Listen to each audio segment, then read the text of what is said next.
उसके बाद अपन ने देखा था कि कैसे अपने को दुर्लभता से ये मनुष्य पर्याय और जैन कुल प्राप्त करते हैं। उसके बाद अपन ने अधोलोक का घनफल भी निकाला था और 7 भूमि जो 7 भूमियों के नाम है उसमें वो नाम के अकॉर्डिंग ही वहाँ पे एटमोस्फेयर रहता है वो भी देखा था। जो पहली पृथ्वी है रत्न प्रभा उसके 3 भाग होते हैं और उसमें भी जो फर्स्ट है भाग उसके भी 16 हिस्से होते हैं। ये अपन ने कल देखा था।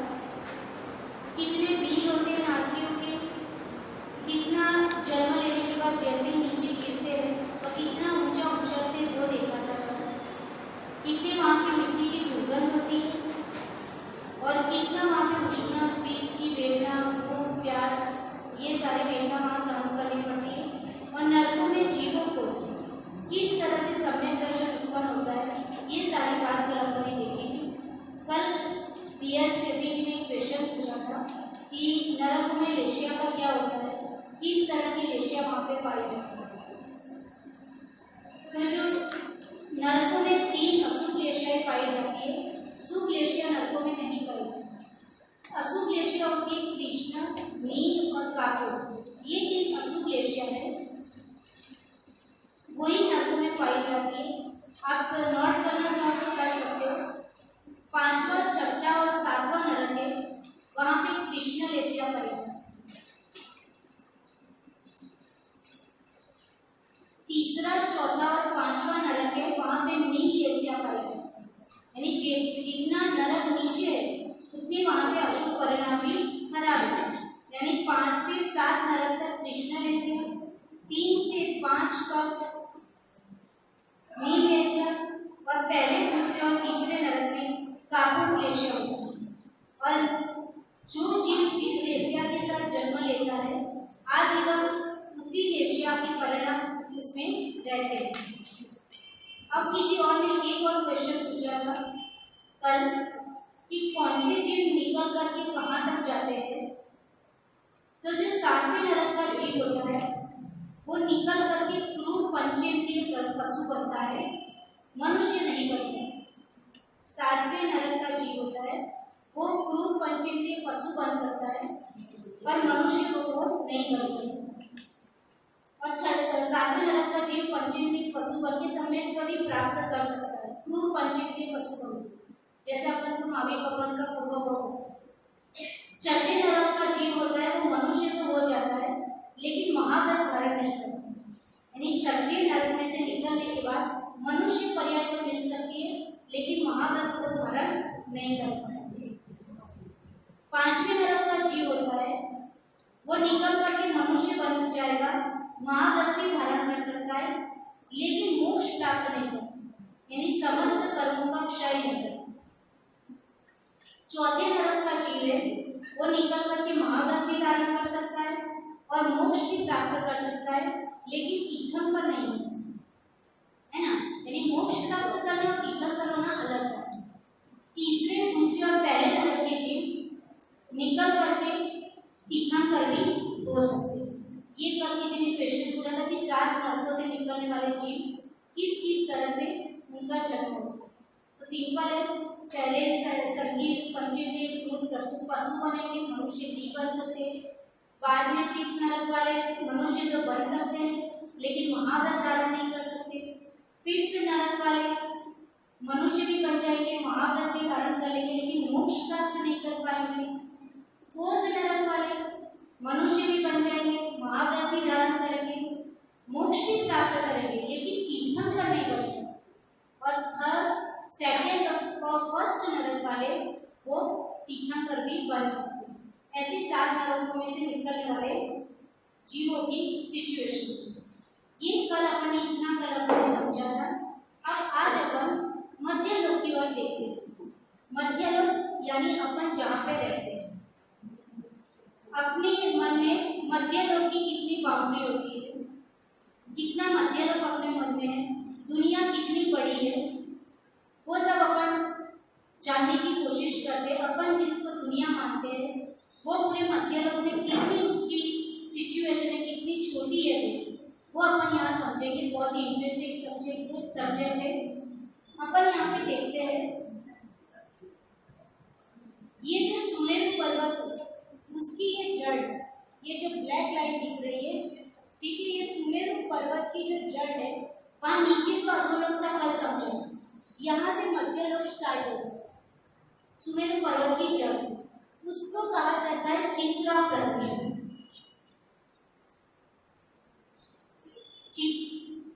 चित्रा पृथ्वी है वो यहाँ से स्टार्ट हो जाती है जहाँ सुमेरु पर्वत की जड़ है। चित्रा पृथ्वी मध्यलोक में है और चित्रा पृथ्वी 1000 योजन की है।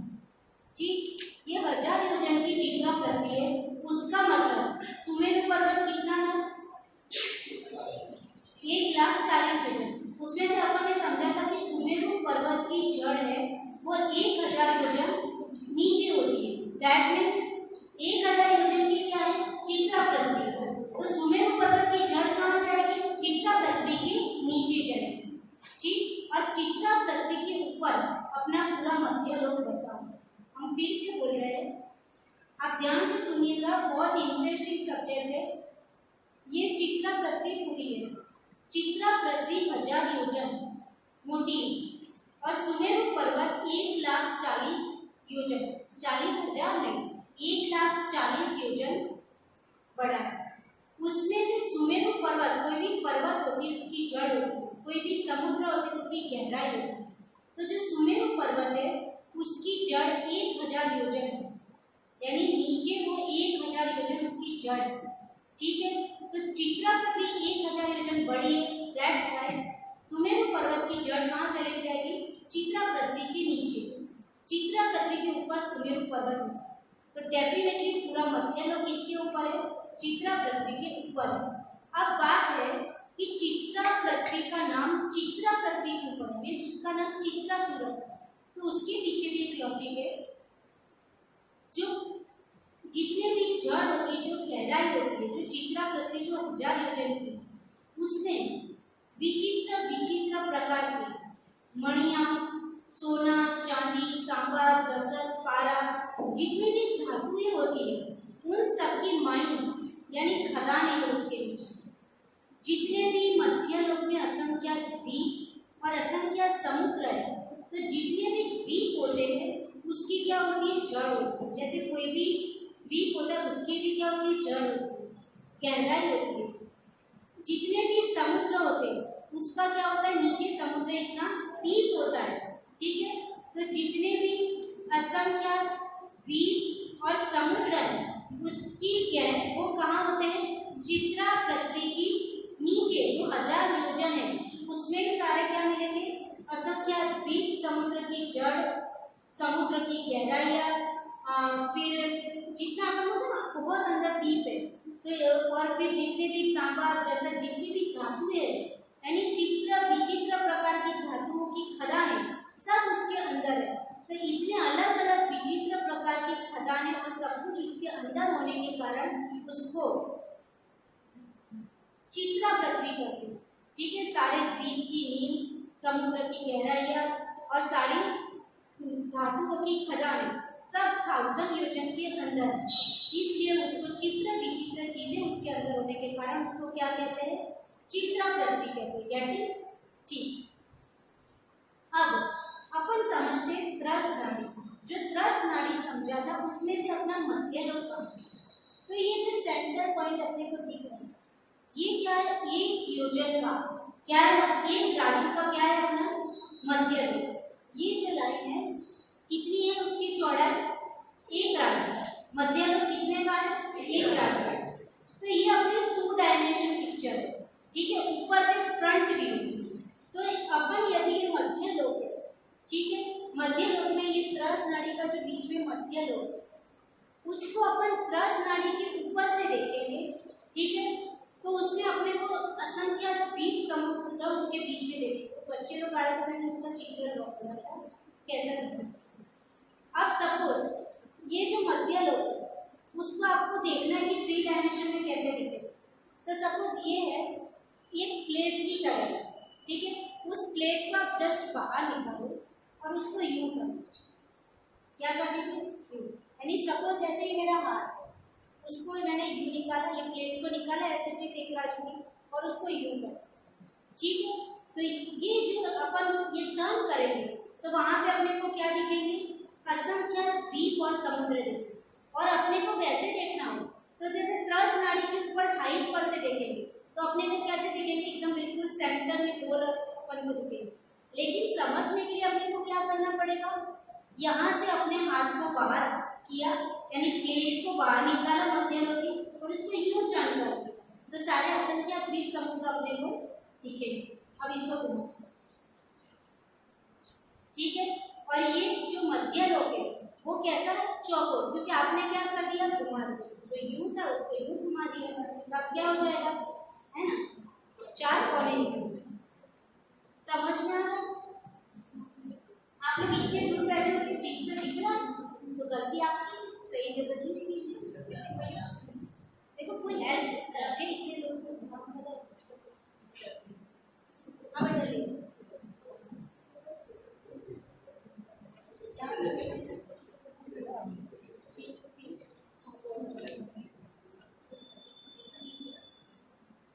अभी उसको नीचे नीचे तो बड़ा बड़ा रखो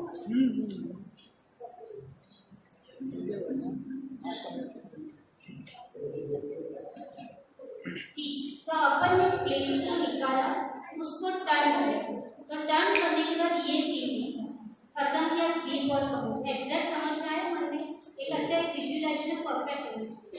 तो ये जो असंख्य द्वीप और समुद्र, अब अपन जैसे त्रस नाड़ी के ऊपर चले जाएंगे तो बाजू में से अपने को कैसा दिखेगा, ऐसा दिखेगा, ठीक है। और आगे से देखेंगे तो ऐसा दिखेगा।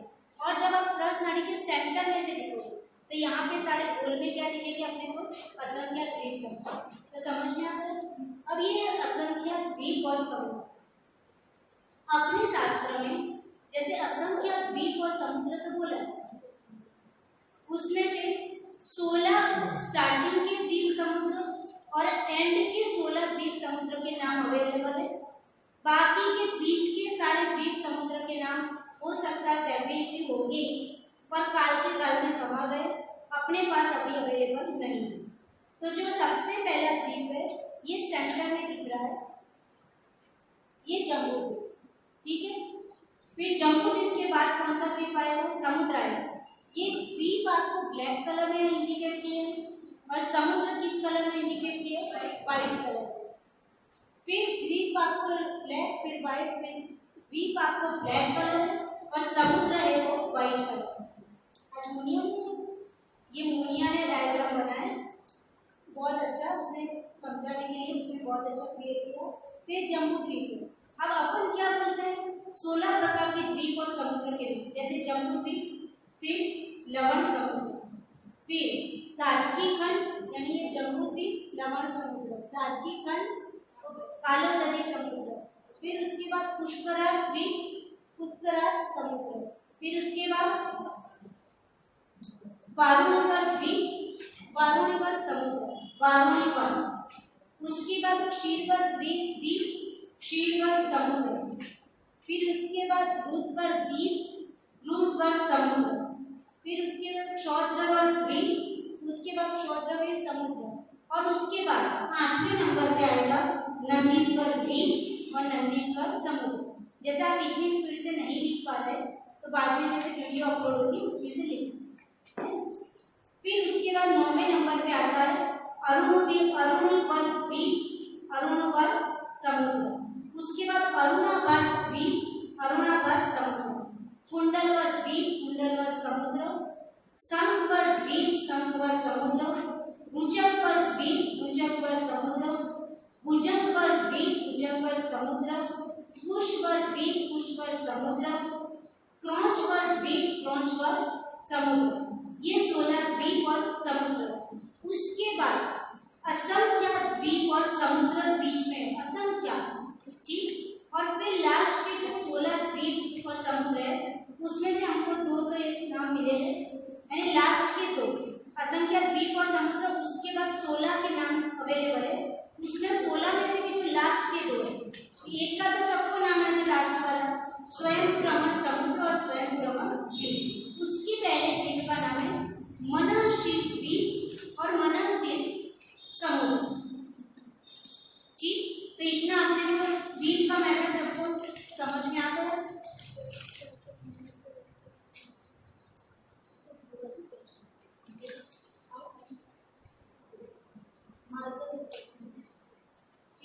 तो इससे क्या हो जाएगा, आपका 16 द्वीप और 16 समुद्र आगे, फिर असंख्य द्वीप और असंख्य समुद्र सेंटर यानी बीच में, और उसके बाद जो 16 द्वीप और समुद्र है उसमें से लास्ट वाला समुद्र कौन सा है, स्वयंभू समुद्र।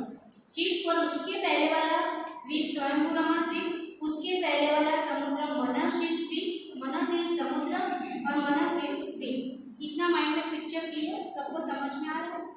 ठीक, अब सबसे वहाँ पानी जो है, द्वीप में जो पानी है उसका समुद्र में जहाँ पानी है वहाँ का स्वाद कैसा होता है, तो जम्बू समुद्र है वहाँ का खारा पानी, फिर उसके बाद कार्तिक समुद्र का सामान्य जल जैसा है, उसके बाद पुष्कर समुद्र का मधु जैसा, हनी जैसा, उसके बाद शराब जैसा, जो उसके बाद नेक्स्ट आएगा वो समुद्र का, उसके बाद जो नेक्स्ट समुद्र आएगा क्षीर समुद्र, उसका दूध, नाम ही क्षीर सागर अपन बोलते हैं, यानी उसका दूध जैसा, फिर द्रव यानी घी जैसा, द्रव जैसा होगा उसका, फिर उसके बाद क्षोत्र पर जो समुद्र है उसका इक्षुरा जैसा, जैसे गन्ने का जूस है, एक गिलास पी लेते तब भी अच्छा लगता है, फिर तो पूरा समुद्र है वहाँ, किसी को पीना हो तो वहाँ चले जाए। ठीक, तो कौन सा क्षोत्रवल समुद्र, उसका इक्षुरा जैसा, और क्षोत्रवल 7 नंबर का है। उसके बाद नंदीश्वर द्वीप से जो 60 नंबर के समुद्र है, नंदीश्वर द्वीप के बाद जो समुद्र है उसके बाद जो 60 नंबर तक जो समुद्र आते हैं उन सबका इक्षुरस के समान ही वहाँ का पानी का टेस्ट यानी स्वाद। जी, और उसके बाद जो अपन ने लास्ट को देखे उसमें सामान्य जल जैसा वहाँ का स्वयंभू समुद्र और मननशील समुद्र का वहाँ का टेस्ट है। वहाँ पे कैसे जीव रहते थे एक बार हमने समझाया था, लेकिन उस दिन शायद सबको समझ में नहीं आया था, हम फिर से बता रहे हैं। जम्बू द्वीप में जलचर जीव होते हैं, या फिर जम्बू द्वीप में जो होंगे, ठीक है, यानी उसके लवण समुद्र में जलचर जीव होते हैं। फिर तार्किक खंड के बाद जो कालोदरी समुद्र आएगा उसमें भी जलचर जीव होते हैं। हमने बताया था कि कहाँ तक अपने को जीव पाए जाएंगे, भूमि के जीव, और उसके बाद लास्ट के जो समुद्र है उसमें कर्मभूमि जीव पाए जाएंगे। और पुष्कर समुद्र से लेकर के कालोदरी समुद्र से लेकर के कालोदरी को अपन यानी थाई द्वीप अपन जहाँ पूरा होगा उसके बाद जो पुष्कर द्वीप का आधा जो उसके बाद जो समुद्र आएगा वहां से लेकर के स्वयंभू का आधा हो जाए। ठीक है, वहां तक क्या पाए जाते हैं, जलचर जीव नहीं पाए जाते, वहां पे बहुभूमिज तिर्यंश पाए जाते। फिर जो स्वयंभू समुद्र है वहां पे क्या पाए जाएंगे, कर्म भूमि के तिर्यंश पाए जाएंगे, इसीलिए तो वहां पे चींटी घोड़ा सब पाए जाते हैं। ठीक, तो ये हो गई वहां पे जीवों की रहने की कैसी कैसी व्यवस्था। इन शॉर्ट बीच के जो असंख्य द्वीप और समुद्र है, ढाई द्वीप के बाद जितने भी असंख्य द्वीप समुद्र है और स्वयंभू द्वीप के आधे के पहले तक वहाँ पे बहुभूमि तिर्यंश रहते हैं, और उसके बाद स्वयंभू द्वीप का आधा और उसके बाद का जो समुद्र है वहाँ पे कर्मभूमि तिर्यंश रहते हैं। कितना होगा, ठीक। अब मैं बता रही हूँ कि अपन इसका नाम समझते हैं, कितना नाम होगा, एक बात मत कीजिएगा, ध्यान से सुनिए, ठीक है। ये जो सेंटर का जम्बू द्वीप है वो कितना बड़ा है, चौड़ाई मैंने कितनी समझी थी, 1 लाख योजन, ठीक है ना, 1 लाख योजन उसका क्या है, विस्तार। अब अपने को कोई पूछे कि स्वयंभू समुद्र है उसका विस्तार कितना हो, कोई अपना दिमाग लगा सकता है। स्वयंभू एट लास्ट, वो लास्ट का है, जम्बू द्वीप 1 लाख का है, तो स्वयंभू समुद्र कितने का हो, कितने का बीच में तो असंख्य है, आप कैसे गिनोगे,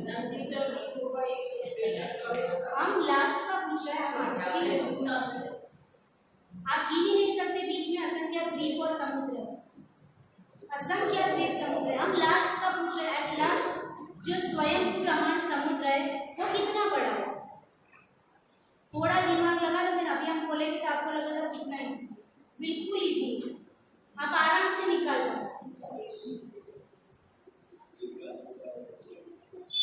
तो फिर बहुत आप पहुंच गए कभी कि एक राजू का क्या है, पूरा क्या है, पूरा मध्य लोक की अपनी सेंटर जो अपने प्लेट निकाली वो एक राजू की, तो आप क्या कर लो, आधा घटा है ना। एक राजू, सपोज यहाँ पे अपन ने पूरा मध्य लोक के अपना चौकोर में यहाँ से एक राजू का अपन ने निकाला था सेंटर में से, यदि एक राजू है तो फिर अपन को स्वयं रमण समुद्र का सर्च करना है तो कितना हो जाएगा, सारा दुगना दुगना होता है, तो ये एक राजू का है तो स्वयं रमण समुद्र कितने का होगा, आधा राजू का है ना। इतना बताओ, पीछे से मैथ कितना इजी हो गया, ये एक राजू का है तो उसका आधा तो होगा, जब स्वयं रमण समुद्र आधे का होगा तो उसके बाद वाला फिर अपने आप एक राजू का हो जाएगा, तो स्वयं रमण समुद्र अकेला आधा राजू का। अब समझ लीजिए कितना बड़ा हो गया, पूरा मध्य लोक एक राजू में आ रहा है और स्वयं रमण समुद्र अकेला आधा राजू में, ठीक है। और बाकी जितने भी बीच में असंख्य द्वीप समुद्र है वो सब आधे राजू में आते हैं। यानी सोच रहे जितना कोई भी सब्जेक्ट को मन लगा के गहराई से सोचोगे तो सारे आंसर्स आपको मिलेंगे। पीछे वाले लोगों को समझ में आ रहा है, ये मत समझो कि मैथ्स हमारे बस की बात नहीं है, ये तो बच्चों की बात है, बहुत इजी है, कोई बहुत बड़ा टफ मैथ्स को अपन सीख ही नहीं रहे, ठीक। जब पूरा एक राजू का है मध्य लोक, और मध्य लोक की लास्ट समुद्र कौन सा है, स्वयं समुद्र, और अपन बोलते हैं कि सब कुछ दुगना दुगना होता जा रहा है, जब वो एक राजू का है तो उसके आगे वाला समुद्र कितने का होगा, आधे का, जब वो आधे का होगा तभी तो वो एक का होगा, है ना। तो आधे राजू खाली स्वयं रमण समुद्र और बाकी के बीच के असंख्य द्वीप समुद्र कितने में आ गए, आधे राजू। सोचिए कितना बड़ा समुद्र है, तब जाके तो वहां के चींटी भौरा सब इतने बड़े बड़े होते। अपन ने समझा था फर्स्ट लेक्चर में कि कितने बड़े होते, कितने बड़े होते हैं, वहां का महामत्स्य कितना बड़ा होता है, जो पंचेन में जो स्वयं रमण समुद्र जो आधे राजू में वहां का महामत्स्य कितना बड़ा होता है, 1000 योजन का है। उसका मील में कन्वर्ट करोगे आप, तो मील में कन्वर्ट करोगे तो 8000 मील उसकी ऊंचाई है। नहीं राइट, ये बहुत अच्छा क्वेश्चन बताया, पल्लू भैया सबसे ध्यान से पढ़ते हैं। जो स्वयं रमण समुद्र है, स्वयं रमण समुद्र उसमें कौन से जीव होते हैं, कर्म भूमि के जीव होते हैं। जब कर्म भूमि के जीव है उनकी जब अपन शरीर की ऊंचाई नापते हैं, शरीर की चौड़ाई नापते हैं, तो अपन किससे मापते हैं, लघु योजन से कि महायोजन से? हमने परसों भी बताया था, नरसों भी बताया था, उसके पहले भी बताया था कि लघु योजन का यूज कब किया जाता है और महायोजन का यूज कब किया जाता है, जब मनुष्य 3 इंच की जब शरीर की हाइट नापनी होती है तो लघु योजन यूज होता है। भले 3 लोक में अपन द्वीप और समुद्र को महायोजन से नापा, लेकिन ये किससे योजन से नापा, महामत्स्य की हाइट लघु योजन, तब भी कितनी बड़ी है, 8000 मील उसकी ऊंचाई है, ठीक है, 4000 मील उसकी चौड़ाई है और 2000 मील उसकी ऊंचाई है, 4000 मील उसकी चौड़ाई है और 8000 मील उसकी लंबाई है ना।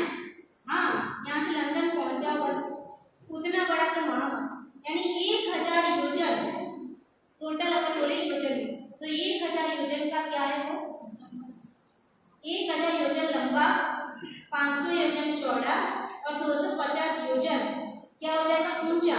ये क्या है, महामत्स्य। उसको मील में भी आप कन्वर्ट कर सकते हो, किलोमीटर में भी आप बैठे बैठे घर पे अपने मन की उपयोग को लगाने के लिए कर सकते हो, करना चाहिए, है ना, जिससे अपना मन यूज होता है, उपयोग लगता है कर्मों में।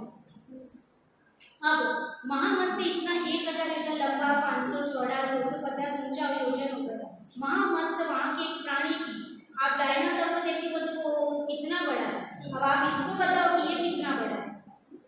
अभी तक का साइंस कितना सर्च कर पाया, उसके सामने ये कितना बड़ा है। तो जब अपन ये सब देखते तो अपने को अपने वितरागी संत जो हो गए, जो ज्यादा पढ़े भी नहीं होते थे, जंगलों में बैठते थे, फिर भी अपने अंतरंग आत्मा का ध्यान करते थे, इतना अच्छा ज्ञान उनको प्राप्त था।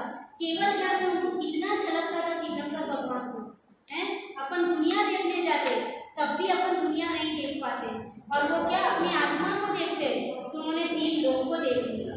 कितना गजब है ना जी। अब वहां का जो स्वयं भ्रमण समुद्र का 2 इंद्रिय जीव है, सब 2 इंद्रिय जीव, सबसे बड़ा कौन सा है? शंख जो होता है तो 2 इंद्रिय, वो 12 योजन बड़ा होता है, 12 योजन, ठीक है। एक योजन के अपन ने 12 किलोमीटर किए थे, ठीक, इसको 12 योजन है ना, यानी लगभग 150 किलोमीटर अप्रोक्सीमेटली, मोटे तौर पे 150 किलोमीटर का शंख हो गया। यदि उस शंख में अपन एंट्री मारे तो रास्ता ही भूल जाए, निकल ही ना पाएगा, ठीक। फिर 3 इंद्रिय जीव चींटी होती है, वो है 6 मील की, 6 माइल की वो चींटी वहां पे होती है स्वयं भ्रमण समुद्र में। अब आश्चर्य नहीं लगेगा आपको कितनी बड़ी क्यों, क्योंकि आधा राज्य अकेला स्वयं भ्रमण समुद्र है, फिर इतनी बड़ी होगी। आधा राज्य में पूरे असंख्य द्वीप समुद्र, जम्बू द्वीप, उसमें भी भरत क्षेत्र, उसमें भी आर्यखंड, और अपन सोचो अपनी औकात क्या है, कुछ नहीं है ना। तो इसलिए ये स्वयं भ्रमण समुद्र होगा। अब 4 इंद्रिय जीव घोड़ा, वो 4 कोस का यानी लगभग 8 मील बड़ा है। स्वयं भ्रमण समुद्र जो 1.5 राज्य का है, वहाँ के समुद्र के जीवों की हालत बता रही थी कितने बड़े होते, और डेफिनेटली जब आधी राज्य का जब स्वयं भ्रमण समुद्र है तो जीव इतने बड़े बड़े हो सकते हैं। इसलिए कोई शंका करे कि इतने बड़े जीव कैसे हो गए, तो इसलिए हो गए क्योंकि वो खुद अकेला आधा राज्य का समुद्र, ठीक। फिर अपन आगे समझते हैं, जम्बू द्वीप पे अपन आ जाते हैं। अपन ने ओवरऑल 16 द्वीप को समझ लिया, अब जम्बू द्वीप पे अपन आगे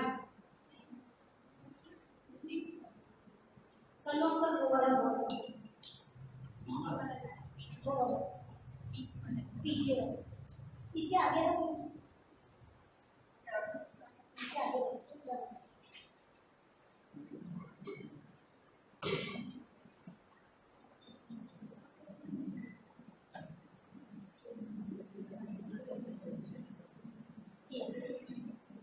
कल पूरा जम्बू द्वीप समझेंगे। जम्बू द्वीप का कल और बड़ा आ जाएगा, अभी पर में जितना बन पाता है उतना ठीक है। कल जम्बू द्वीप का ओरिजिनल जो बड़ा डायग्राम है उसको अपन देखेंगे, ये भी ओरिजिनल है, पर इसमें जम्बू द्वीप का आकार कैसा होता है, असंख्य द्वीप समुद्र की रचना आपको समझ में आई। जम्बू द्वीप का आकार थाली जैसा होता है, और जम्बू द्वीप के अलावा जितने भी असंख्य द्वीप समुद्र है उनका आकार चूड़ी की तरह, जैसे चूड़ी का बीच में पोल होता है, ठीक है। तो आपने एक थाली रखी और थाली के आजू बाजू में उससे बड़ी चूड़ी, उससे बड़ी चूड़ी, उससे बड़ी चूड़ी आप रखते जाओ, ठीक है। तो ये जम्बू द्वीप सेंटर है, फिर ये लवण समुद्र, तो एक चूड़ी आकार का, ये जितने भी द्वीप समुद्र है जम्बू द्वीप को छोड़ के वो चूड़ी आकार के है, और जम्बू द्वीप थाली आकार, ठीक। अब उसकी साइज अपन ने समझी थी, जम्बू द्वीप की कितनी थी, 1 लाख योजन। अब आपको बोला जाए कि जम्बू द्वीप 1 लाख योजन का, यानी यहाँ से लेके ये ग्रीन बॉर्डर यहाँ से लेके यहाँ तक कितनी है, उसमें वो चित्र दिख रहा है, ये दिख रहा है, वो दिखाना छोड़ेगा नहीं दिखेगा ना, लेकिन थोड़ी ना होगा, थोड़ा टर्न कीजिए, इतनी मेहनत उन लोगों के लिए की जा रही है। हम कब दिखेंगे तो चलेगा, लेकिन चित्र दिखना पड़ेगा, नहीं तो समझ भी नहीं आएगा। कब से दिखने का थोड़ा हाथ में पकड़ लो।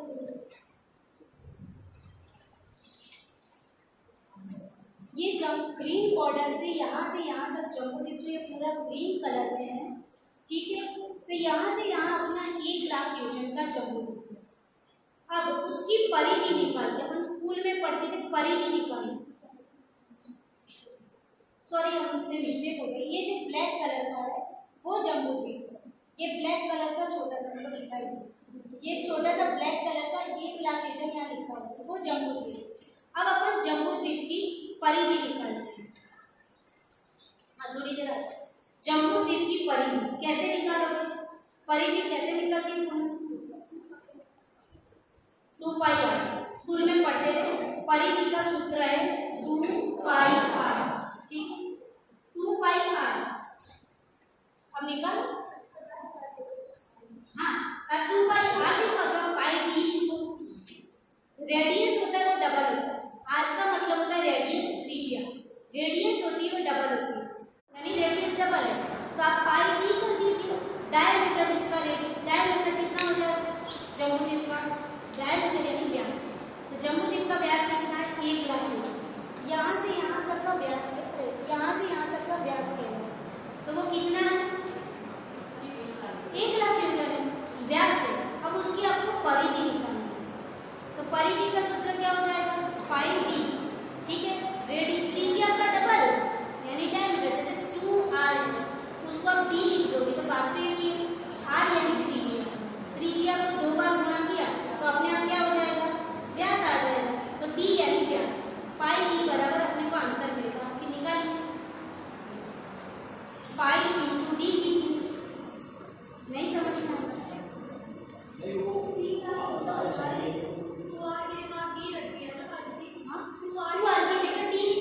सब लोग समझ सकते हैं। 2r यानी r त्रिज्या को डबल बार अपन ने मल्टीप्लिकेशन किया तो अपना पूरा क्या निकल जाएगा? व्यास निकल जाएगा।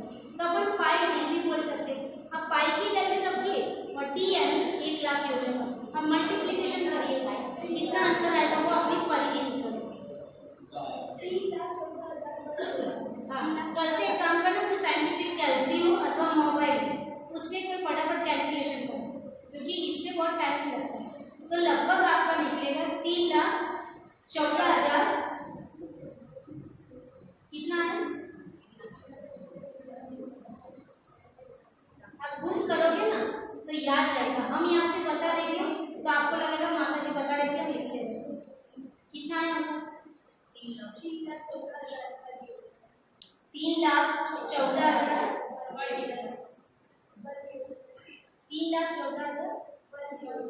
वर्ग स्क्वायर, ठीक है 3,14,000 अपन योजन समझ। इतना अपना किससे आया? पाई और डी। पर याद रखना अपने शास्त्रों में जो जम्बूद्वीप की परिधि बताई ये अपने मॉडर्न मैथमेटिक्स के अकॉर्डिंग आंसर आया। पाई की वैल्यू 3.4 बोलो, 3.14 बोलो अथवा 22/7 बोलो। इंटू डायमीटर अपना है 1 लाख योजन।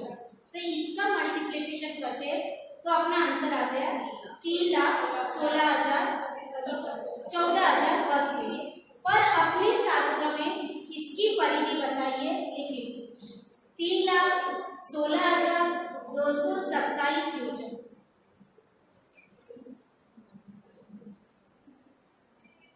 शास्त्र में जो परिधि बताई है वो 3,16,227 योजन,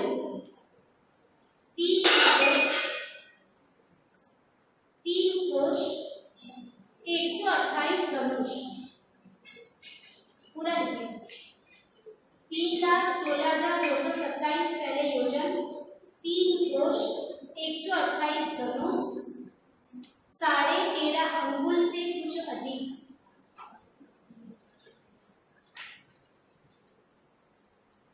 पूरा लिखना, पूरी परिधि का नाम है 3,16,227 योजन, 3 कोश 128 धनुष, 13.5 यानी 13.5 अंगुल से कुछ अधिक। ये एग्जैक्ट परिधि का नाम अपने शास्त्र में त्रिलोकसार, त्रिलोक पंडित जैसे ग्रंथों में इसकी परिधि मिलेगी। अब अपन को जब मॉडर्न साइंस मैथमेटिक्स के अकॉर्डिंग देखें तो 3,14,000 मिला, ठीक। अब हम सोचते रहे कि या तो ये फिगर गलत है या ये फिगर गलत है, कुछ तो प्रॉब्लम है। 3,16,000 तो आना चाहिए, इतना बड़ा डिफरेंस कैसे आया? ठीक है तो जब देखा गया समझते गए ये कैसे पाई का 22/7 लिख रहा है, 3 उससे काम कर रहा है, फिर 14,000 यहाँ 3,16,000। आचार्य महाराज कभी गलत तो हो ही नहीं सकते। फिर ढूंढते त्रिलोकसार ग्रंथ में मिला कि जो पाई की वैल्यू है वो अपने शास्त्र में √10 लिया जाता है। √10 समझते? √10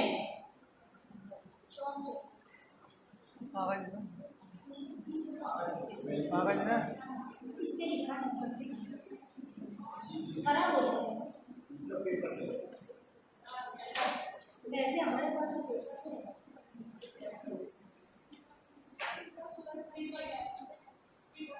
√10 यानी ये जो दिख रहा है, ये अब उसके आगे में बोलते हैं।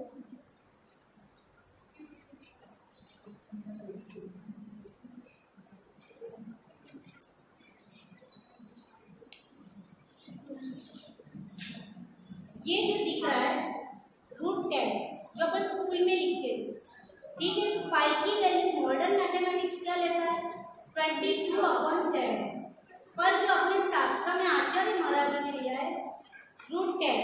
अब √10 का आंसर क्या आएगा? √10 की वैल्यू में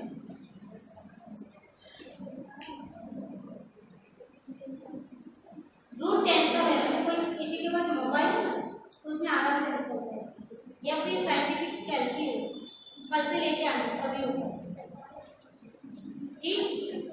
तो हमने काम किया था, उसका आएगा 3.162776602 जो √10 की वैल्यू है। यानी वैसे अपनी कितनी आती है 3.40, पर इसमें क्या है 3.162776602। हाँ ठीक, यानी इससे प्रूव होगा कि कैसे अपने आचार्य सही है। तो 3.16 अपन शॉर्ट में बोल सकते हैं, ठीक है। अब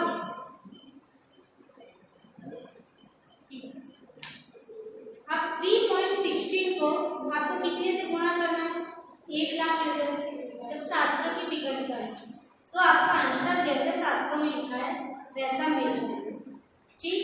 अब ये बात है कि आचार्य महाराज ने √10 क्यों लिया, तो सोचते सोचते पता चला कि √10 की एग्जैक्ट फिगर, जैसे अपन 22 को 7 से डिवाइड करेंगे 3.14 आएगा, 22.5 को 7 से डिवाइड करेंगे, 22.1 को 7 से डिवाइड करेंगे, 22.001 को 7 से डिवाइड करेंगे, है ना। और 22 आप 8 बार 0 लिखिए, फिर 3-4 बार 1 2 3 समथिंग फिगर है उसको 7 से डिवाइड करोगे तो एग्जैक्ट √10 हो जाएगा। तो अपने आचार्य तो साइंस ने क्या कर दिया, बीच का जो पॉइंट के बाद जितने 8 0 आए और उसके बाद जो फिगर आई उसको अवॉइड कर दिया, उसको निग्लेक्ट कर दिया, उसको कैंसिल कर दिया और सिंपल जो इजी था उतना 22/7 ले लिया। लेकिन अपने केवली भगवान और विद्रा की सर बहुत ब्रिलियंट है, उन्होंने कोई भी चीज इतनी फिगर को अवॉइड नहीं किया। उन्होंने 22 पॉइंट फिर 7-8 बार 0 लिखने पड़ते, उसके बाद 1 2 3 समथिंग कोई फिगर आती है, उतने बार उतने डिवाइडेड बाय 7 किया तब उसका √10 का आंसर। तो कितना शार्प है, कहीं भी साइंस ने तो क्या कर दिया 22/7 ले लिया, बाकी का निग्लेक्ट कर दिया, पर ये जो फिगर है वो एग्जैक्ट फिगर है, इसलिए अपने को प्राउड होता है। देखो ये सब समझने से यही अपना विश्वास, अपनी श्रद्धा मजबूत होती है कि अपने आचार्य महाराज जंगलों में बैठे बैठे 1-1 महीना तप करते थे, तो कैसे ध्यान में मन लगता था, उनके ध्यान में बस सब यही सब चलता रहता होगा, है ना, कि कितने से किसको डिवाइड करें। ज्ञान ही कि अपनी तरफ पेन पेंसिल कैलकुलेटर सबकी जरूरत थोड़ी पड़ती है, ज्ञान में सबको अपना सेटिंग करते, तो बस महीने पर उपवास उनके ऐसे ही हो जाते हैं। अब कल माता जी का सबक अंतरा भी है ना, तब भी मैंने ड्राइंग, चलो ये जोड़ते रहो, ये मिस्टेक, ये मिटाओ, फिर से ड्रॉ करो, पूरा दिन 10 बजे तक। हाँ है ना, यानी होती नहीं है, वैसे फ्री बैठे तो याद आता है कि हमको दिक्कत है, पर जब अपन करना ही अपने सब्जेक्ट में लग जाते तो पूरा दिन ऐसे ही निकल जाता है। फिर सागर की जो आयु होती है स्वर्गों में, उनकी तत्व चर्चा कभी भी रिपीट नहीं होती है, एक भी शब्द रिपीट नहीं होता है। फिर भी वो लोग ये बोलते हैं कि 33 सागर निकल गए, कैसे निकल गए? तो ऐसे ही निकल गए, जैसे अपना पूरा दिन निकल गया। ठीक, तो ये सब तत्व चर्चा करना योग के सब्जेक्ट से ये फायदा होता है। तो साइंस में जो 22/7 बोला है, उससे जैनिज्म ने एक शार्प कैलकुलेशन करके पाई का जो एग्जैक्ट है वो √10 है। इतना ढूंढते तो आपको 2-3 घंटे लग गए थे, और आप ढूंढने चाहते हो कि आपको 3 मिनट में समझ में आ जाए। ठीक, तो ये हो गया परिचय। अब बात है कि अपन बचपन से जो लोगों को थोड़ा तत्वा सूत्र का ज्ञान है, तो तत्वा सूत्र में अपन क्या सीखे कि एक द्वीप के बाद दूसरा समुद्र, ऐसे हर एक असंख्य द्वीप और समुद्र है, वो क्या है? दुगने दुगने। वो सूत्र में द्वीप द्वीप विश्व पूर्व पूर्व परिक्षेप्यों वलयाकृत। ठीक है, ये समझे। उसका मतलब अपन ने क्या समझे? बहुत अच्छी बात है, समझना। इसको समझने में आपको 3 दिन लगेंगे। ठीक, यानी एग्जैक्ट सेटिस्फाइड का वो है द्वीप द्वीप विश्वकंपा पूर्व पूर्व परिक्षेप्यों वलयाकृत। इसका सिंपल मीनिंग अपन ने बचपन से ही सुना है कि एक द्वीप पे जम्बू द्वीप सपोज 1 लाख हो जाता है, तो उसके बाद वाला समुद्र क्या उससे दुगना हो जाएगा, उसके बाद वाला द्वीप दुगना, उसके बाद वाला समुद्र क्या हो जाएगा? दुगना, उसके बाद वाला द्वीप क्या हो जाएगा? दुगना हो जाएगा। यानी हर एक चीज क्या है? दुगनी दुगनी दुगनी होती जाएगी। पर दुगनी कैसे बताई उन्होंने? बहुत अच्छा शब्द है इसमें, वलयाकृत है, यानी वलय दैट मींस राउंड। ठीक है, वलय है वो दुगना है। क्या समझना है आपको? जो वलय का व्यास है, जब आप बड़े शास्त्रों में देखोगे, त्रिलोक पढ़ना त्रिलोक सार, उसमें आपको समझ में आएगा कि उन्होंने कितना अच्छे से एक्सप्लेन किया। अपन जब मोटे तौर पे देखेंगे, जो पहले वाला चित्र जो पीछे गया, उसमें अपन ने देखा था सब राउंड राउंड राउंड है एक के पीछे। तो अपने को क्या लगता है? इससे डबल है, इससे डबल है, इससे डबल है। और इसमें भी अपन को बचपन से यही सिखाया कि सब डबल डबल है। पर उस तत्वा सूत्र में आचार्य महाराज ने बहुत अच्छा शब्द लिखा, वलय है उसका व्यास डबल, यानी वलय का व्यास डबल। दैट मींस ये चित्र को आप ध्यान से समझो, ये समझते समझने में बहुत टाइम लगता, बहुत मजा आता। ये जम्बूद्वीप ये 1 लाख योजन का ये है। अब क्या बोला कि दुगना अपन बोलते, तो दुगना करोगे तो आप ये समझो कि आप ये जम्बूद्वीप की बाउंड्री पे खड़े हो। कहाँ खड़े हो? जम्बूद्वीप की बाउंड्री पे। देख रहा है ये दिख रहा है, ठीक है।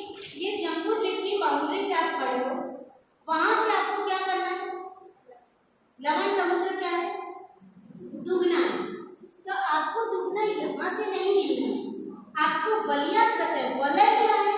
दुगना है। तो ये कितना हो जाएगा? जो ये मैंने ड्रॉ किया, सपोज यहाँ करो कहीं पे भी करो, क्योंकि राउंड में यदि अपन कहीं से भी देखें सब कुछ नाम सही है। ठीक, तो ये कितना हो जाएगा? 2 लाख हो जाएगा। समझ में आया? अब इस साइड सपोज मैं इसी साइड से समझाती हूँ, ये 1 लाख हो जाएगा। तो यहाँ से जम्बूद्वीप की बाउंड्री पे भारतीय आंटी खड़ी है, ठीक है। तो भारतीय आंटी लवण समुद्र की बाउंड्री है, वो कितना हो जाएगी? अपन को 2 लाख बोलते हैं पर, तो यहाँ से यहाँ 2 लाख। अब यहाँ से अपन 2 लाख करके इसको ऐसे ऐसे ऐसे ऐसे घुमाएंगे, ठीक है। तब जाके यानी आपको 2 लाख बाहर आना है, उसके बाद आपका वलय बनेगा। तो यहाँ भी 2 लाख और यहाँ पे भी कितना हो जाएगा? 2 लाख। तो कितना हो जाएगा? 4 लाख। अब आप देखना सब सही निकलेगा। आपका मनुष्य लोग का विस्तार किसी को याद होगा कितना है? 45 लाख है ना? 45 से गुजराती वर्ड 45 लाख। अब आप सपोज इसको दुगना गिनोगे तो लवण समुद्र 2 का होगा, तो 1 जम्बूद्वीप का, 2 लवण समुद्र का, ठीक है। जो अपन रोज गिनते हैं तो उसके अकॉर्डिंग 45 लाख आपका मनुष्य क्षेत्र का नहीं आएगा। कैसे नहीं आएगा? जम्बूद्वीप का कितना है? 1। लवण समुद्र आप सिंपल दुगना करिए तो क्या हो जाएगा? 2। तो टोटल कितने हो गए? 3। फिर आपको कौन सा द्वीप मिलेगा? धातकी खंड, तो वो कितने का बनेगा? 2 का डबल 4। इसको मत देखना, आप अपनी पुरानी वाली स्टाइल से सोचो, ये तो सही है। तो वो बुराड़ी वाली स्टाइल से कितना हो जाएगा 4। तो कितना होगा 4 2 1 7 में गिनते रहेंगे। उसके बाद कौन सा समुद्र आएगा कालो नदी, वो 4 का डबल 8। तो कितने हुए 7 में 8 या 15। ठीक है। उसके बाद कौन सा द्वीप आएगा पुष्करा, उसमें से अपने को आधा लेना है, यानी 16 का आधा 8। ठीक है। तो 8 कितना 8 15 और 8 23। और आपका मनुष्य क्षेत्र कितना बड़ा है 45 लाख। यहाँ हम अटक पड़े कि ये बात क्या है, ये तो 45 लाख योजन आ रहा है और मिस आचार्य महाराज ने 45 लाख योजन और अपन डबल कर रहे हैं, तो कितना आया 23 आया। कुछ तो गड़बड़ है ना। तो यानी गड़बड़ कुछ नहीं है, अपने को समझने में गड़बड़ है। फिर ये शब्द ने सब कुछ क्लियर कर दिया। वलयाकृत यानी उसका व्यास, वलय का व्यास क्या है डबल है। ठीक है। तो यहाँ से 2 लाख हो जाएंगे, मिलेगा 2 लाख। तो कितना हो जाएगा टोटल 4 लाख। तो ये 1 लाख लवण समुद्र आपका कितना हो जाएगा 4। कितने हैं यहाँ लिखा है 1 लाख और ये 4 लाख। उसके बाद इसका डबल क्या है नेक्स्ट धातु का। तो आपका यहाँ से ये 2 लाख है, तो अब यहाँ कितना लेना पड़ेगा 4। दुगना करना ना, तो किस तरह से दुगना करना है। अब 4 लाख का आप यहाँ लवण समुद्र की बाउंड्री पर भारतीय आर्मी खड़ी है, वहाँ से 4 लाख आगे जाए और फिर एक सर्कल बना, तो वो क्या आएगा आपका कार्तिक खंड है। ठीक है। तो ये 4 लाख यानी यहाँ मैंने ड्रॉ किया, ये 4 लाख और ये 4 लाख कहीं से भी ना, तो कितना हो गया 8 लाख होगा। तो कितना हुआ पहला 1 लाख, दूसरा 4 लाख, तीसरा कितना हो गया 8 लाख। गिनते रहे ये 1 4 8। फिर उसके बाद कालो नदी समुद्र। अब आपका यहाँ तक नॉर्मली अपन बोलते तो 4 लाख हो जाएगा, इतना 4 लाख। अब आपको क्या करना है 4 का भी डबल करना है। तो इस बाउंड्री पे आंटी खड़े हो जाओ और वहाँ से 8 लाख योजन जाएंगे और वहाँ से आप क्या कीजिए राउंड बनाइए। तो ये 8 लाख योजन इस साइड पूर्वाभाग समझिए, इसको पूर्व दिशा, और 8 लाख योजन इस साइड का। तो कितना हो जाएगा 16 फिर से ऐड कीजिए, तो ये क्या हो जाएगा कालो नदी समुद्र आपका 16 लाख योजन। और फिर इस वलय पे खड़े हो जाइए। अब आप कहाँ आओगे पुष्करा द्वीप में। उसके बीच में क्या है द्वीप के बीच में मानुसुतर पर्वत है, वो द्वीप के 2 पार्टीशन कर देते हैं। तो यहाँ पे 8 का डबल 16 होगा। ठीक है। पर 16 का आधा हो जाएगा क्योंकि 8 पे आपका मानुसुतर पर्वत आ जाएगा और मनुष्य मानुसुतर पर्वत तक ही जा सकता है। तो यहाँ पे खड़े होकर ये जो मानुसुतर पर्वत जो बना है, ये जो डैश दिया हुआ वहाँ कितना मिलेगा आपको 8। ठीक है। अब यहाँ से 8 और फिर यहाँ से और 8, तो टोटल कितना हो गया 16। तो ये कितना हो गया पुष्करा द्वीप आपका 16, यानी मानुसुतर पर्वत तक आप 16 तक पहुँच गए। अब इन सबका एडिशन कीजिए 45 आ जाएगा। 1 लाख 4 लाख 8 लाख 16 लाख 16 लाख 45 लाख हो जाए। तो मनुष्य कहाँ रहता है, मनुष्य लोक का क्षेत्र जो शास्त्रों में 45 लाख योजन बताया है वो इस तरह से काम किया है। आपको ऐसे दुगना करोगे तो कितना आएगा 23 लाख, पर वो तो गलत हो जाएगा। आपको क्या वलय के व्यास को दुगना करना है। ठीक। तो ये पूरा कितना हो गया ये वो आपको दिख रहा है। ये माता जी ने ड्रॉ की है, ये मानुसुतर पर्वत के दिख रहा है, दिख रहा है। ये मानुसुतर पर्वत की बाउंड्री से ये मानुसुतर पर्वत का पूरा कितना हो गया 45 लाख योजन। एक ये 2 इस साइड इसलिए 4। फिर यहाँ से दुगना करना है आपको, फिर 2 का दुगना 4, तो 4 इस साइड, तो कितना हो जाएगा 8। फिर यहाँ 8 4 पे पहुँचो, 4 का दुगना 8 इस साइड और अब 8 इस साइड। जैसे होता है ना ये सेंटर है, ये पूर्व ये पश्चिम, तो जो अपन अभी तक क्या गिनते थे एक ही साइड का गिनते थे, पर एक साइड का नहीं गिनना, पूरा वाले को गिनना। ठीक। और 8 का डबल यहाँ पे 16 होता है, पर मानुसुतर पर्वत के कारण 8, तो यहाँ पे 8 और यहाँ पे 8, तो 16। तो टोटल कितना हो गया 45 लाख योजन। इस तरह से मनुष्य क्षेत्र का विस्तार 45 लाख योजन। इसलिए दुगना क्या करना है आपको, पूरे वलय को दुगना करना है। पर जम्बू द्वीप है अपन नॉर्मली ऊपर मोटे तरीके से दिखे तो जम्बूद्वीप से दुगना अपने को लवण समुद्र, यानी चलो आज अपन ने समझ लिया कि 1 लाख का 4 लाख फ्यूजन, पर आपको पता है 4 लाख फ्यूजन कितने बड़े हैं? यदि आप लवण समुद्र में जम्बूद्वीप जितने कितने जम्बूद्वीप आ सकते हैं? शास्त्र में लिखा है कि जब नहीं वहां ऐसी लैंग्वेज लिखी कि उसको समझते समझते बड़ी देर लगी कि जम्बूद्वीप से 24 गुना लवण समुद्र। और मैंने बोला वो क्या रहा है, एक साइड बोले दुगना और एक साइड बोले 24 गुना। फिर समझते समझते समझ में आया, इसको टर्न करो, नहीं ये आ गया, कोई पकड़ के खड़ा हो जाओ, वो जा पर हमको पता बेटा और कुछ इसको अच्छे से दिख रहा है,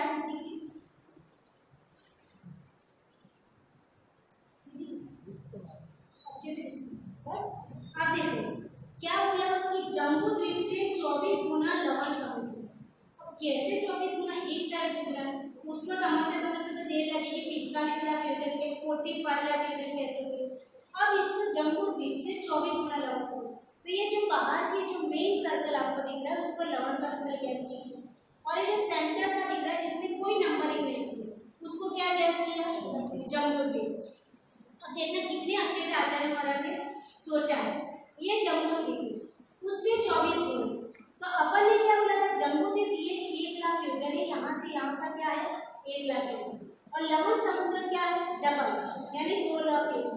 तो यहाँ से यहाँ की फिगर जहाँ मेरी स्केल है उसको देखना, ये यहाँ से ये तक की फिगर कितनी होनी चाहिए 2 लाख फ्यूजन। ये सेंटर 1 लाख है, तो ये सेंटर के बाद ये जो 2 बोला है और ये जो लास्ट आया है वो 2 लाख फ्यूजन का होगा, तो फिर जम्बूद्वीप डबल होगा, तो इसलिए मैंने 2 जम्बूद्वीप बनाए। ये एक तो है ही, पर जम्बूद्वीप डबल होना चाहिए दुगना, तो ये 2 जम्बूद्वीप हो गए, तो 2 हो गए। फिर जैसे इस साइड 2 आए तो इस साइड भी 2 होंगे, तो ये 2 बना लिए, ठीक है। फिर उसके बाद जैसे यहाँ 2 आए और पूर्व पश्चिम में 2 आए, जैसे नॉर्थ और साउथ में भी 2 आएंगे, तो टोटल कितने हो गए 8 हो गए, 2 2 2 और 2, ठीक है। इसमें नंबरिंग थोड़ा बच्चे ने किए तो गलत कर दिए, तो कितने हो गए 8, ठीक। अब उसके बाद ये इतना आप समझ लीजिए इतना कैंसिल हो गया, ये और इसको ऐसे कैंसिल हो गया, ठीक है, ये 8 हो गया। अब अपन स्कूल में ऐसे फिगर ड्रॉ करते थे, कैसे फिगर देते थे,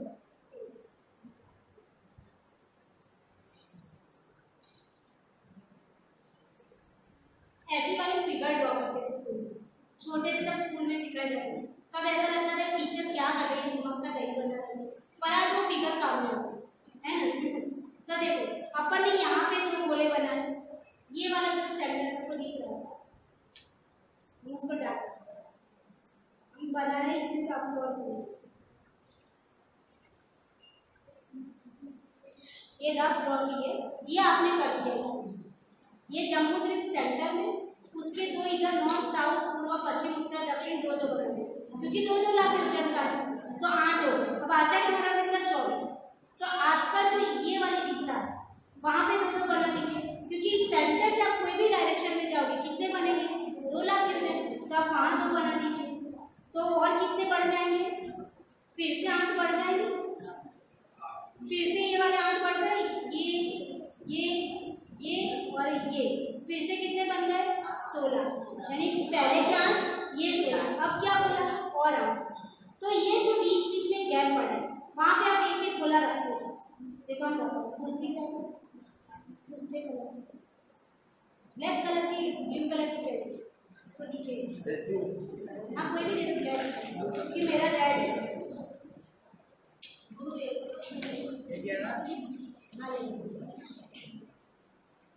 अब मैं गोला बना रही 16 का आपको दिमाग में सेट है, अब 24 कर रहे हैं,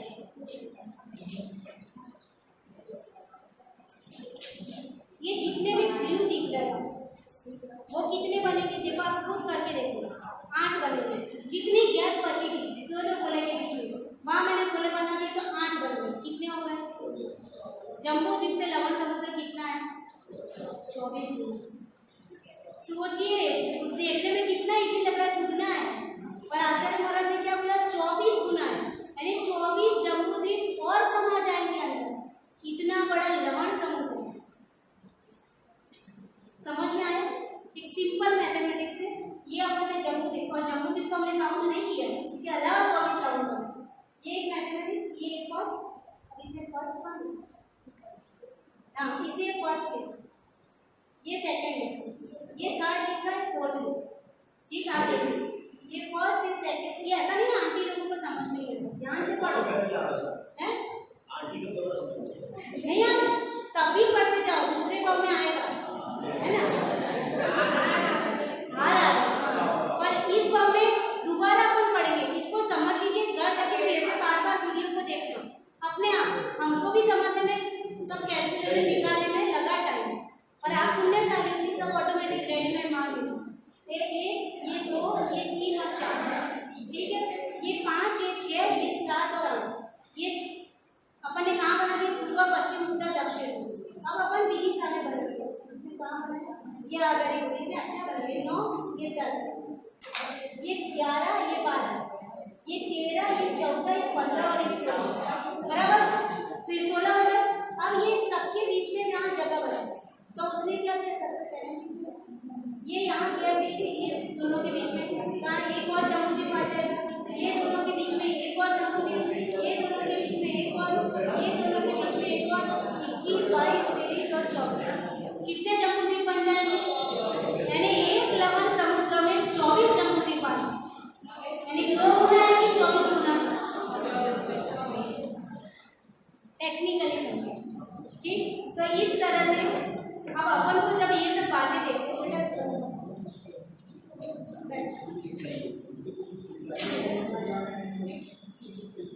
तो अपन जब ये सब बातें सुनते हैं ना, तो कोई को लगेगा कैसी काल्पनिक मनगढ़ंत बातें, और कोई काल्पनिक बातें ऐसी हैं, कोई मनगढ़ंत बातें नहीं। क्या कोई बात अपने लिए नई होती है तो बड़ी बड़ी लगती है कि जम्बूद्वीप 1 लाख योजन का और उससे 24 गुना बड़ा, यानी 24 जम्बूद्वीप लवण समुद्र में समा के दिखाए के है ना? तो सोचो कि ध्यान से सुनो, जब कोई बात अपने लिए नहीं होती है तो अपने को ये लगता है कि कितनी बड़ी बात है, कितनी बड़ी बात है, क्योंकि अभी तक अपन ने दुगना सुना, 1 का 2 गए, पर अंदर जब समझे कि डबल तो हुआ, भले डबल हुआ, और डबल हुआ तो इतना बड़ा हो गया कि उसमें 24 जम्बूद्वीप हुआ, ठीक? तो जब अपन को कोई बात का ज्ञान नहीं होता है तब तक ऐसा लगता है कैसे 24 गुना हो गया, ये सब फालतू की बात है। थोड़ी देर के बाद अपन हार जाएंगे, जब अपने काम करना बंद हो जाएगा तो क्या लगेगा, ये सब तो ऐसे ही बोल दिया है बस, पर ऐसे ही नहीं बोल, अपने केवल ज्ञानी भगवान का ज्ञान देखो कितना बारीकी से बताया। तो जैसा कोई व्यक्ति फॉरेन जाता है और फॉरेन में कोई सिस्टम ऐसी है जो अपने भारत में नहीं है, तो व्यक्ति वहां जाके क्या बोलेगा, अरे वाह इट्स ब्यूटीफुल, अरे ऐसा तो भारत में है ही नहीं, कितना अच्छा है, कितना अच्छा है। और जो वहां रह रहे, अरे क्या बड़ी बात है। और फॉरेन वाला व्यक्ति भारत में आ जाए और अपने म्यूजियम में चला जाए और वो मिट्टी के कूलर देखे, सो ब्यूटीफुल, कितने अच्छे, देखो कितने अच्छे शेप में बनाया है, तो उसने देखा नहीं है तो उसके लिए वो मिट्टी के कूलर जिसको अपन फेंक देते हैं, है ना, वो उसके लिए क्या हो जाएगा, मस्त है, उसकी फोटो खींच के कितना अच्छा है, ले जाए, बोले कितना डॉलर देना है, हम ले जाते हैं, है ना, पीछे कमेंटर देखे। हम लोग खजुराहो में थे अंकल, एक फॉरेनर आई, आज से आहार करके आ रहे थे, उस दिन बाहर गए थे, आहार यानी खजुराहो में बाहर आहार करने गए थे घर में, वहां से आ रहे थे, फॉरेनर आ रहे थे, उसका नाम क्या है, हरीना, है ना, थरीना उसका नाम, करीना का हमने थरीना याद, कैसे याद, तो थरीना नाम था उसका, वो थरीना थी लंदन की, नहीं अफ्रीका की थी। अब वो अफ्रीका की थी, वो आई, अब वो लग गई, वो आचार्य का कमेंट ना देखो, उसको पसंद आ गया। अब वो बोले कि ये कुछ होगा, बोले व्हाट इज दिस, तब आचार्य के सामने व्हाट इज दिस, उसको शर्म नहीं थी, यानी शर्म नहीं, उसमें डर नहीं था, जैसे कोई फॉरेनर घबराते कि भाई ये कौन है, नग्न है, हम कैसे बोले इनके सामने, पर वो पता नहीं क्या बिंदास से पूर्व जन्म का कोई रिलेशन होता, इतनी बिंदास, और बोले व्हाट इज दिस, तब आचार्य बोले क्या बोले, क्या कर बोले, विष्णु।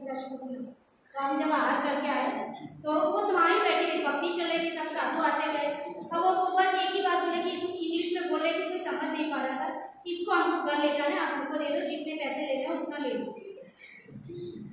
अब अब कोई समझ नहीं पा रहा था, फिर हम आए तो आजा से बोले क्या बोल रही है, तो उसने बोला कि ये टी पोट है, हमको दे दो, हम अपने डाइनिंग टेबल पर टी पोट के तरह से यूज करेंगे। बोला हम ले जाएंगे अपने अफ्रीका और वहाँ पे अपने बड़ी डाइनिंग टेबल पे इसको रखेंगे और इसमें चाय बनाएंगे और फिर जो भी आएंगे उनको बोलेंगे देखो हमारे पास टी पोट जैसा है। यानी वो बड़ी फ्रेंड थी, उसके मन में जो था वो बोल रही थी। अब उसने हमको ऐसा बोला था, हमको इतनी जोर से हंसी आई। फिर हमने ट्रांसलेट करके आचार्य को बताया कि वो ऐसा ऐसा बोल रहे हैं, सबको बड़ी तेज हंसी आई। फिर उसने बोला कि हमको चाहिए बहुत ब्यूटीफुल है, आज तक हमने नहीं देखा। यानी कमंडल अपने लिए तो रोज यहाँ बच्चा बच्चा पकड़ता है कमंडल है, और वहाँ के लिए कितनी बड़ी बात हो गई। अब मिनिमम को समझो कि पूरी सामयिक हो गई, तो हमने बोला कि अब सामयिक का टाइम में भक्ति हो गई, जब तक कीजिए तब तक बैठे। बोला ठीक है, मैं यहाँ ही सब मंदिर विजिट कर रहे हैं, फिर उसके बाद मिलेंगे।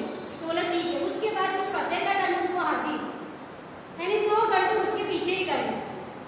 एक माता जी की समाधि चल रही थी, तो आधा संग माता जी लोगों का, विभाल श्री माता जी की, तो वहाँ पे माता जी लोग बिजी थे और सारे महाराज इतना तो जल्दी जाते नहीं, जब कोई अर्जन होता है तो जाते।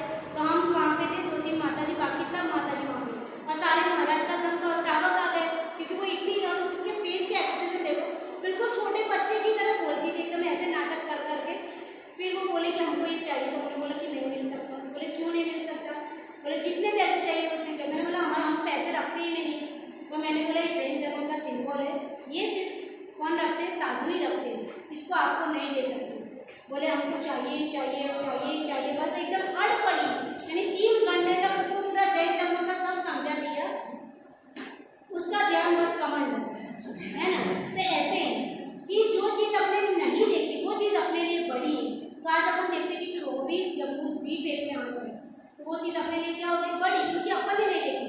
लेकिन जो विद्याधर होते हैं, जो चारुनीतिदारी मुनि महाराज होते हैं, जो देव होते हैं, जो अभिज्ञानी मुनि महाराज होते हैं, जो विद्याधर मनुष्य होते हैं, जो नारायण होते हैं, जो नारद होते हैं, केवल ज्ञानी होते हैं, वो तो रोज देखते हैं, वो देख सकते हैं इसको, तो उनके लिए बड़ी बात नहीं। पर अपने लिए क्यों बड़ी बात है? क्योंकि अपन ने देखा नहीं, क्योंकि अपन कितने छोटे में रह रहे हैं। अभी तो ये जम्बूद्वीप में अपन कहाँ रह रहे हैं? जम्बूद्वीप में अपन कितनी छोटी सी अपनी दुनिया है, जिसको अपन वर्ल्ड मानते हैं, वो कितना छोटा है। अपन ने जम्बूद्वीप की परिधि कितनी बड़ी देखी, इतना योजन को उसको किलोमीटर में करो, उसको जितना योजन था उसको 6500 से मल्टीप्लाई करो, इतना किलोमीटर। ठीक है, इतना किलोमीटर क्या होता है? जम्बूद्वीप का अकेला देश, और पूरे मध्य लोग का है कुछ और छोड़ी नहीं। फिर अपन सोचते हैं कि इतनी हमारी दुनिया बहुत बड़ी दुनिया, हमने दुनिया में फ्रांस, रसिया ये सब विजिट करे, कल ये पूरी दुनिया के देश विजिट करे। भाई तुमने कितना विजिट किया? कुछ भी विजिट नहीं किया। जम्बूद्वीप खुद 1 लाख योजन का है। ठीक है, तो अपन जम्बूद्वीप में कहाँ रहते हैं वो कल समझो। तो सबको आज का बहुत लॉजिकल था, बार बार समझोगे, बार बार देख लेना वीडियो पे, तो समझ में आ जाएगा। जिसको नहीं आया समझ, लेकिन समझने से अपनी श्रद्धा मजबूत होती है, अपने पूर्वाचार्यों के प्रति सम्मान बढ़ता है ना, और अगले जन्म में सब काम आएगा। ये देशना सुनी हुई और स्ट्रॉन्ग हो जाएगी। ठीक, तो आज इतना ही रखते, कल और समझेंगे अपन कि अपन इस जम्बूद्वीप के बाहर का सब समझा, मनुष्य क्षेत्र का, मनुष्य की स्थायी 45 लाख योजन तक जा सकता उतना समझा।